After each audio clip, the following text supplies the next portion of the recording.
Hello दोस्तों, good morning. स्वागत है एक बार फिर से आप सभी का एनजेटी एजुकेशन में। दोस्तों आज है 12 फरवरी। आज की वीडियो में हम लोग बात करेंगे 12 फरवरी 2023 के मोस्ट इंपॉर्टेंट करंट अफेयर के क्वेश्चंस के बारे में।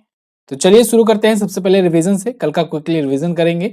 10 फरवरी को विश्व दलहन दिवस मनाया गया। बहुत ही महत्वपूर्ण दिवस है, इसको आप याद रखिएगा।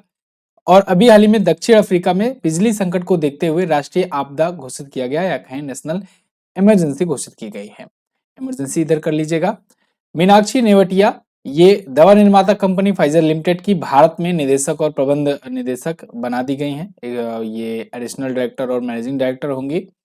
म्यांमार और रसिया ने अभी हाल ही में न्यूक्लियर एनर्जी डेवलप करने के लिए एक एग्रीमेंट साइन किया है। बहुत ही इंपॉर्टेंट डेवलपमेंट ये हुई है हमारे पड़ोसी देश म्यांमार में। Making the digital ecosystem disabled friendly report, ये रिपोर्ट आई है दिव्यांगजनों के लिए।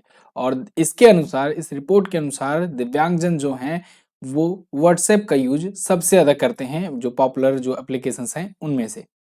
इसरो ने फाइनली दूसरे प्रयास में अपने ये उपलब्धि हासिल कर ली है। एसएसएलवी का परीक्षण हो चुका है। अब भारत के पास स्मॉल सैटेलाइट लॉन्च व्हीकल भी है और D2 नाम से रॉकेट लॉन्च किया गया है, जिसके तहत 3 सैटेलाइट अभी इसरो ने लॉन्च किया है। नरेंद्र मोदी जी ने लखनऊ में ग्लोबल इन्वेस्टर समिट 2023 का उद्घाटन किया है। और इस समिट के जरिए बताया जा रहा है कि 32 लाख करोड़ रुपए का इन्वेस्टमेंट यूपी में आया है। आत्मा life time achievement award KM Memon को दिया गया। और अभी हाल ही में जारी ग्लोबल क्वालिटी इंफ्रास्ट्रक्चर इंडेक्स में भारत 5वें स्थान पर रहा। वहीं महाराष्ट्र सरकार ने इस बार के लिए भी महाराष्ट्र भूषण पुरस्कार 2022 की घोषणा कर दी है। और ये दिया जाएगा इस बार अप्पा साहेब धर्माधिकारी जी को। इनके पिताजी को भी 2008 में दिया गया था। फिलहाल ये तो थे कल के करंट अफेयर जिनका आपने किया रिवीजन। रिवीजन बहुत ज्यादा इंपॉर्टेंट होता है, इसलिए डेली मैं आपको करवाता हूँ। रिवीजन करके तब आगे बढ़ोगे आप, तो थोड़ा सा एक आप रिदम में आ जाओगे। ठीक है, चलिए तो शुरू करते हैं। पहला क्वेश्चन, हाल ही में किस थीम के साथ अंतर्राष्ट्रीय महिला वैज्ञानिक दिवस मनाया गया? तो अंतर्राष्ट्रीय महिला वैज्ञानिक दिवस दोस्तों ये मनाया जाता है प्रत्येक वर्ष 11 फरवरी को। और इस बार ये 11 फरवरी को मनाया गया किस थीम के साथ? आइडियाज। आइडियाज इसकी थीम थी। कैपिटल लेटर में इसलिए लिखा गया है क्योंकि ये थीम का एक फुल फॉर्म भी है। अभी मैं बताता हूं उसको, पहले तो आप ये जान लो। यूनाइटेड नेशन के द्वारा ये मनाया जाता है 11 फरवरी को प्रत्येक वर्ष international day of women and girl in science, यानी साइंस के क्षेत्र में महिलाओं और लड़कियों के लिए अंतर्राष्ट्रीय दिवस होता है। ये एग्जाम में पूछा गया क्वेश्चन है, तो इनको आप याद ही रखेंगे। ठीक, फिलहाल इसकी शुरुआत 2015 से हुई। यूनाइटेड नेशन की जनरल असेंबली ने 2015 में इसको मंजूरी दी थी। थीम आइडिया का मतलब क्या है? आइडियाज का मतलब होता है innovate, demonstrate, elevate, advance and sustain. तो ये थीम के साथ ये दिवस सेलिब्रेट किया गया। वैसे मैंने आपको बताया था कि फरवरी मंथ में अभी कौन कौन से दिवस अभी तक आए हैं। रोज मैं रिवीजन करवा रहा हूं आजकल, जब जब आ रहा है तो आज आप लोग इसको स्क्रीनशॉट लेकर के पढ़ लीजिएगा एक बार फिर से। हाल ही में जारी विमानन सुरक्षा रैंकिंग में भारत किस स्थान पर है? तो भारत ने दोस्तों एक बहुत बड़ा परिवर्तन देखा। विमानन सुरक्षा रैंकिंग में भारत की रैंक बहुत अच्छे सुधार देखते हुए मिली। 112वें पोजीशन से हम लोग आ गए 55वें स्थान पर। मतलब 55 का जस्ट डबल करोगे ना, उससे भी 2 ज्यादा होता है 112, यानी कि हम लोग आधे से भी कम पर आ गए हैं। और ये अच्छी एक बात है विमानन सुरक्षा रैंकिंग में, यानी कि एविएशन सिक्योरिटी सेफ्टी रैंकिंग है ये। यहाँ पर आप आर्टिकल देख पाओगे पायनियर न्यूज का। इंडिया है jump to 55th position from 112, यानी कि 112वीं प्लेस से आ गए हैं मोटा मोटी, आप जानो। Directorate General of Civil Aviation के द्वारा ये जारी किया गया, इनके द्वारा ये बताया गया, ठीक है, कि अंतर्राष्ट्रीय नागरिक विमानन संगठन ICAO का सर्टिफाइड ये रिपोर्ट है। एक कैंपेन जारी किया गया था, उसके तहत भारत को बताया गया कि 55वें स्थान पर आ गए हैं। वैसे एक पासपोर्ट इंडेक्स भी आता है हेनले के द्वारा। हेनले जो है सबसे प्रसिद्ध संस्था है पासपोर्ट इंडेक्स जारी करने के मामले में।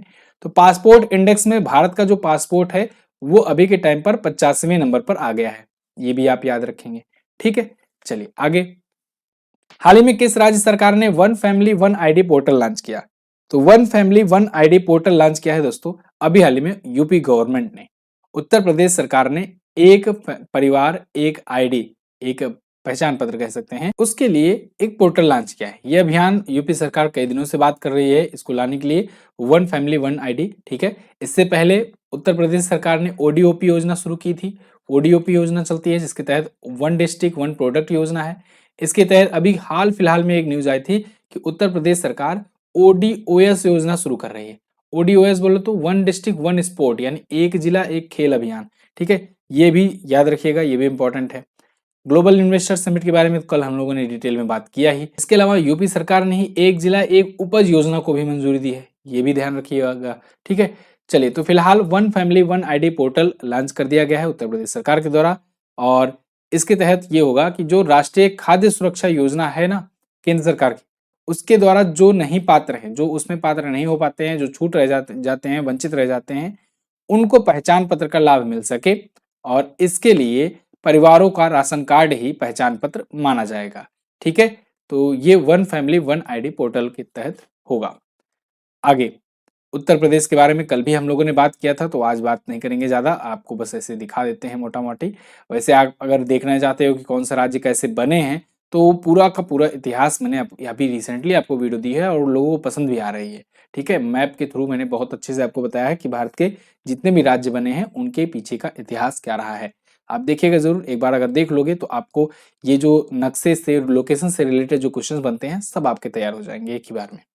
चलिए, तो अगला क्वेश्चन देखते हैं। आईसीसी टी20 महिला विश्व कप का आयोजन कहां पर किया गया? तो आईसीसी टी20 महिला विश्व कप ये दोस्तों दक्षिण अफ्रीका में शुरू हो चुका है, और अब दक्षिण अफ्रीका में चल रहा है ये टी20 महिला विश्व कप। पहली बार ऐसा हो रहा है कि दक्षिण अफ्रीका महिला विश्व कप की मेजबानी कर रहा है टी20 के।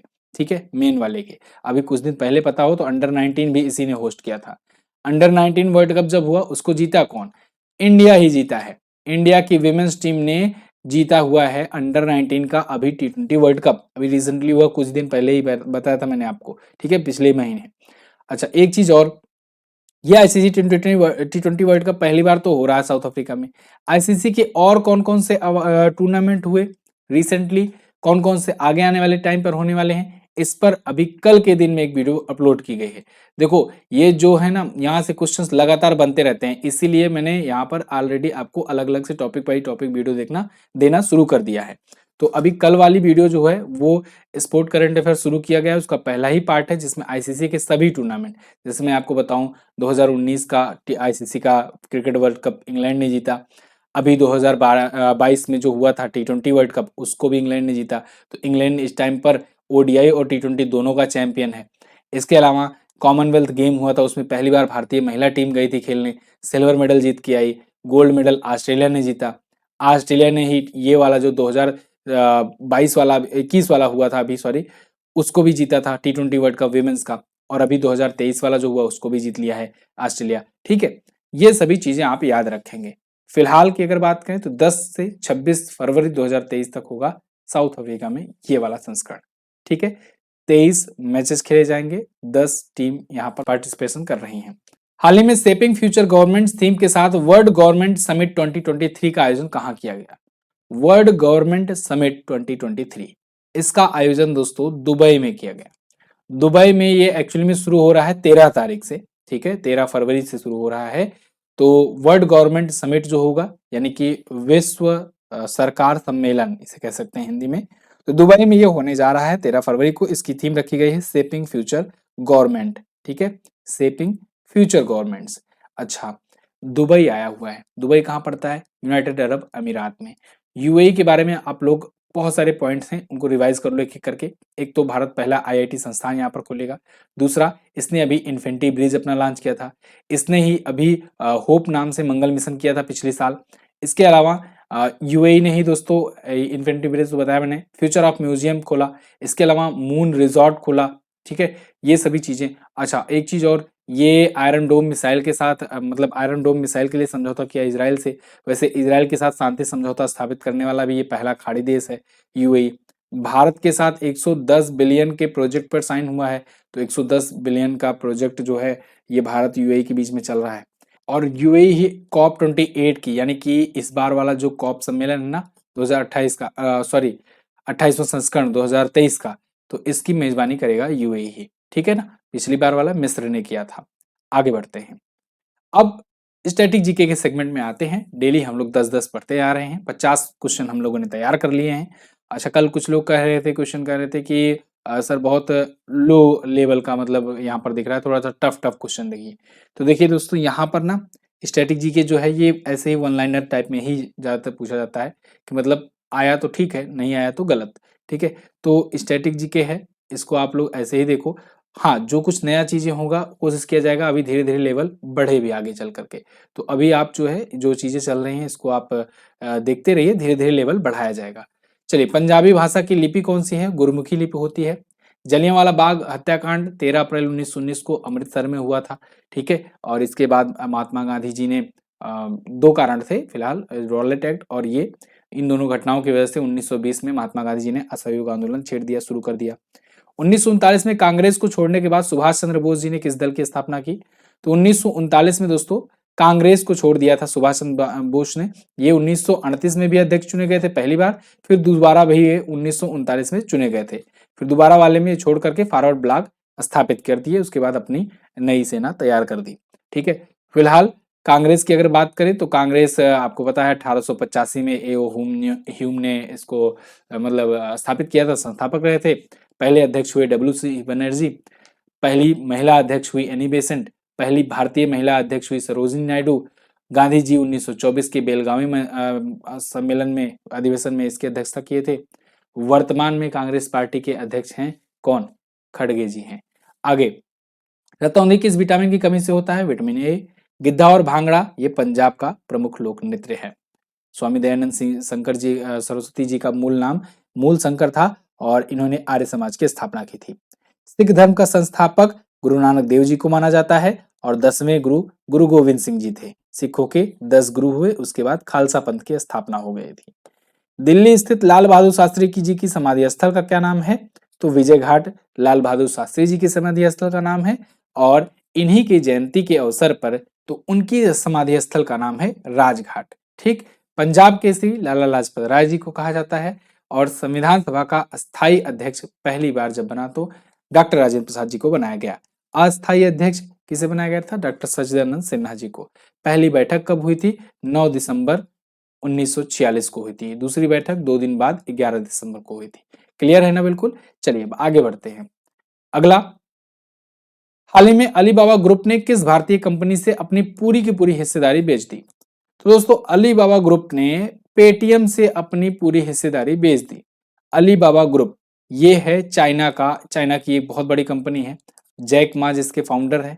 ठीक है, जैक मा एक टाइम पर एशिया के सबसे अमीर व्यक्ति हुआ करते थे।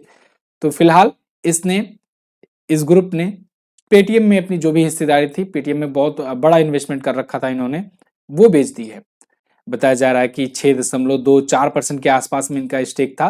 पिछले महीने ये 3% के आसपास में बेचे, और अभी 3.3% के आसपास का जो स्टेक था वो भी जो बचा था वो भी ये बेच दिए। मतलब पिछले 1 से 2 महीने या 1.5 महीने के अंतराल में ये पूरी की पूरी अपनी इक्विटी 197 कम्युनिकेशन से बेच करके निकल गए हैं।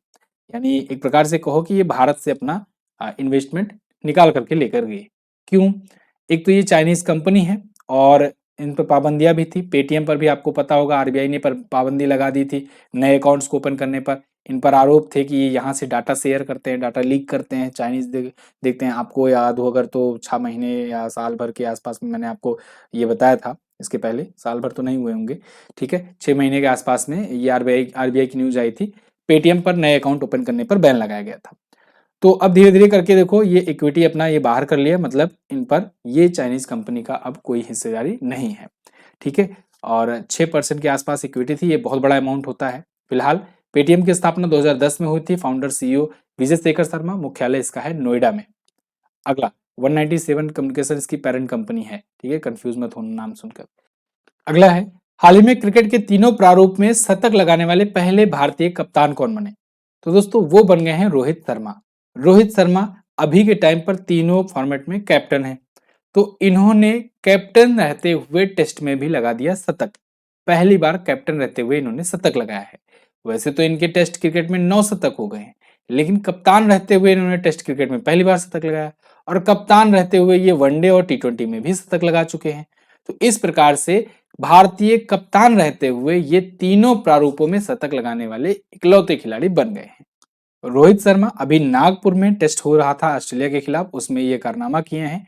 वैसे टेस्ट क्रिकेट में इनके 9 शतक हो चुके हैं, वनडे क्रिकेट में कुल 30 शतक हैं इनके, और टी20 में ये 4 शतक लगा चुके हैं। ठीक है, ये भी इनके नाम एक रिकॉर्ड है। वैसे रिकॉर्ड्स की बात करें तो अंतरराष्ट्रीय क्रिकेट में एक मैच में सबसे ज्यादा इंडिविजुअल रन बनाने का भी रिकॉर्ड इन्हीं के नाम है। 264 रन इन्होंने श्रीलंका के खिलाफ बनाया था। एकमात्र ऐसे बल्लेबाज है जिन्होंने एक दिवसीय इतिहास में 3 दोहरे शतक लगाए हैं। 3 बार तो दोहरे शतक लगा चुके हैं। ओडीआई विश्व कप में सबसे ज्यादा बार शतक, 5 बार शतक लगाने का रिकॉर्ड इन्हीं के नाम है। 2019 के ओडीआई विश्व कप में केवल रोहित का ही बल्ला चल रहा था। ठीक है, तो रोहित शर्मा जो कि भारतीय क्रिकेट टीम के कैप्टन है तीनों फॉर्मेट के, ये अब तीनों फॉर्मेट में शतक लगाने वाले कैप्टनसी के दौरान ये बन गए हैं पहले खिलाड़ी। वैसे आप भी शतक लगा सकते हो शताब्दी बैच से। अगर आप चाहते हो कि लोको पायलट की जॉब आपकी हो जाए तो आप ये बैच ज्वाइन कर सकते हो। इसमें फिजिक्स की लगातार क्लासेस चल रही हैं और कल से रीजनिंग की भी क्लासेस स्टार्ट कर दी हैं। और पता है सबसे पहले रीजनिंग में कौन सा चैप्टर शुरू किया गया? जो सबसे बड़ा आपका डर होता है, कैलेंडर और क्लॉक, ये सबसे पहले आपको पढ़ाया जाएगा, जिससे सबको सबसे ज्यादा डर रहता है। तो कैलेंडर से शुरुआत कर दी गई है, जाइए इस बैच को ज्वाइन कीजिए। कूपन कोड अभी यूज कीजिए MJT50 और उस कूपन कोड के बाद आपको ये बैच आधे दाम पर मिल जाएगा। अभी के लिए ज्वाइन कीजिए, बहुत सारे लोग इसको ज्वाइन कर रहे हैं। MJT ऐप पर ये आपको मिल जाएगा वीडियो कोर्स। कोई भी दिक्कत आए तो आप इस पर व्हाट्सएप कीजिएगा एक, ठीक है। चलिए, इसके अलावा एसएससी में अगर आप स्कोर करना चाहते हो तो एसएससी का जीएस बैच लॉन्च किया जाएगा। अच्छा, ये जो लोको पायलट वाला बैच है ना, ये कंप्लीट बैच है, मतलब इसमें math, reasoning, GS, current affair, science सब कुछ चलाया जा रहा है। ज्यादा फोकस साइंस पर भी किया जा रहा है क्योंकि यहाँ पर साइंस थोड़ा डीपली पूछा जाता है। ठीक है, चलिए आगे बढ़ते हैं।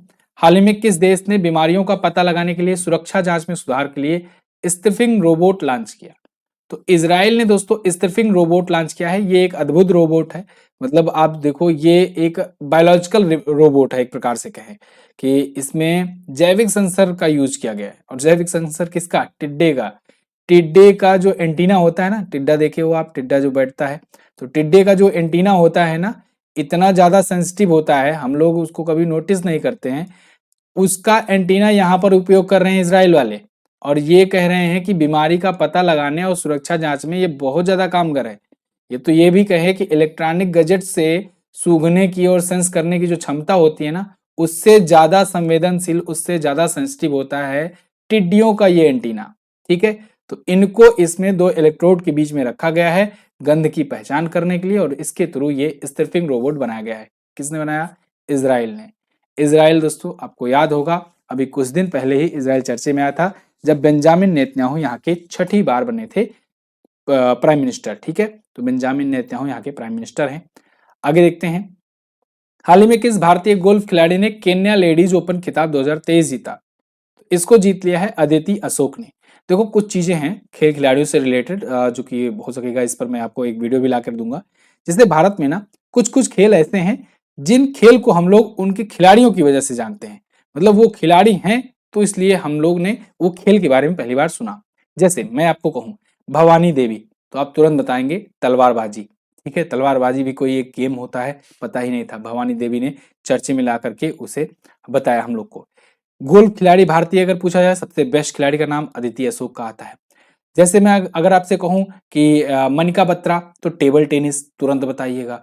जैसे मैं आपको कहूं पंकज आडवाणी, तो बिलियार्ड और स्नूकर का नाम आ जाना चाहिए तुरंत। ठीक है, तो जो बड़े बड़े प्रसिद्ध प्रसिद्ध खिलाड़ी हैं ना, इनकी वजह से गेम, ये किस गेम से संबंधित हैं ये भी पूछा जाता है। ठीक है, डायरेक्टली ऐसे पूछा जाए क्वेश्चन कि पंकज आडवाणी का संबंध किस खेल से है, तो बताइएगा बिलियार्ड से या स्नूकर से। ऐसे ही अदिति अशोक पूछा जा सकता है।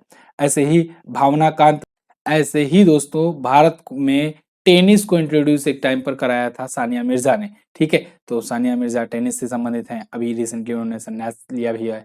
ठीक है, आगे बढ़ते हैं। फिलहाल अदिति अशोक के बारे में जानते हैं। इन्होंने केन्या लेडीज ओपन 2023 गोल्फ का खिताब जीत लिया है। ये इनके करियर का चौथा खिताब था। इससे पहले ये 2012, 13 और 14 में ये जीत चुकी हैं। नेशनल जूनियर चैंपियन भी रह चुकी हैं। पिछला खिताब इन्होंने 2017 में जीता था अबू धाबी में, और अभी 5 सालों के बाद इन्होंने केन्या लेडीज ओपन खिताब जीत लिया है। गोल्फर है, गोल्फ एक खेल है, और गोल्फ के सबसे प्रसिद्ध खिलाड़ी की अगर बात करें तो आप बताएंगे टाइगर वुड्स। कहाँ के हैं? यूएसए के हैं। फिलहाल अदिति जो हैं ये रियो ओलंपिक 2016 में हिस्सा लेने वाली पहली गोल्फर बनी थी भारत की तरफ से। हाल ही में प्रतिष्ठित राजा राम मोहन राय राष्ट्रीय पुरस्कार किसे दिया गया? ये पुरस्कार दोस्तों दिया जाएगा डॉक्टर A.B.K. प्रसाद को। Doctor A.B.K. प्रसाद जी राजा राम मोहन राय राष्ट्रीय पुरस्कार प्राप्त करेंगे, ग्रहण करेंगे, इनको इनकी पत्रकारिता में इनके योगदान के लिए, ये एक पत्रकार रहे हैं, तो इनके योगदान के लिए ये अवार्ड दिया जा रहा है। इसके लिए एक्सीलेंस इन जर्नलिज्म के लिए, ठीक है, पत्रकारिता के लिए 2020 के लिए इनको दिया जा रहा है। इसका पूरा नाम है डॉक्टर एनी भवानी कोटेश्वर प्रसाद, डॉक्टर ABK प्रसाद। 2004 से 2009 के दौरान ये आंध्र प्रदेश में राजभाषा आयोग के अध्यक्ष भी रह चुके हैं। तो ये तो थे दोस्तों आज के दिन के टॉप 10 करंट अफेयर के क्वेश्चंस। आई होप आपको वीडियो आई हुई पसंद। अगर वीडियो पसंद आई है तो इसे लाइक कीजिए, शेयर कीजिए अपने दोस्तों के पास, और हाँ, कमेंट करके जरूर बताइएगा बेस्ट पार्ट। इसके अलावा आपको और क्या सुधार चाहिए ये भी बता दिया कीजिए। रूस यूक्रेन के दौरान यूक्रेन में फंसे भारतीयों को निकालने के लिए भारत ने ऑपरेशन गंगा शुरू किया था। आर्य समाज के संस्थापक स्वामी दयानंद सरस्वती जी थे।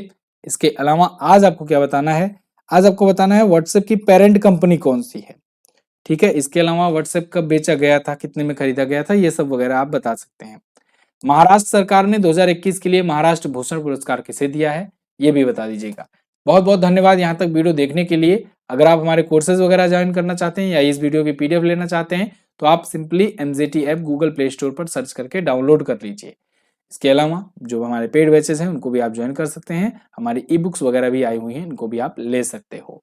वीडियो को यहाँ तक देखने के लिए बहुत बहुत धन्यवाद। मिलेंगे अगली वीडियो में, तब तक के लिए नमस्कार, जय हिंद, वंदे मातरम।